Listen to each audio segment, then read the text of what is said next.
அன்றைக்கே உறவுகள் சூழ அரவணைப்புடனும் அனுசரணையுடனும் ஓர் குடும்பமாய் வாழ்ந்த மனிதர்கள் இன்று குடும்ப நீதிமன்றங்களில் நின்று கொண்டிருக்கின்றன.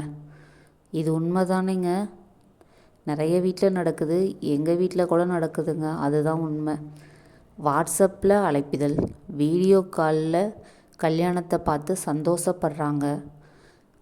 மொய் அனுப்பின கடமைக்காக ஜிபே நம்பரை கேட்டு ஜிபே அனுப்புகிறாங்க. உங்களுக்கு அவங்க மொய் அனுப்பின கொடுமைக்காக நாம் அமேசானில் ஆர்டர் பண்ணி அவங்களுக்கு சாப்பாடை கொடுக்குறோம். இன்றைக்கி இருக்கிற காலம் அப்படி தானங்க போயிட்டுருக்கு. இதெல்லாம் எங்கே கொண்டு போய் முடியும் நமக்கும் தெரியலங்க. இன்றைக்கி நாள் கல்யாணம் பண்ணுறாங்க, மறுநாளே போய் நீதிமன்றத்தில் நிற்கிறாங்க. இன்றைய கால சூழ்நிலை இப்படி தான் இருக்குது இல்லைங்களா? இல்லை இதில் யார் மேலே தப்பு, இல்லை நம்மளோட காலத்தின் கட்டாயமா அப்படிங்கிறது யாருக்குமே தெரியலங்க. இன்றைக்கி அருகில் இருக்க உறவுகளை தொலைச்சிட்டு இன்றைக்கி நம்ம இந்த இணைய வலைக்குள்ளே சிக்கி சின்னாப்பாகும் நிலை உருவாகி கொண்டிருக்கின்றதுங்க. நன்றி.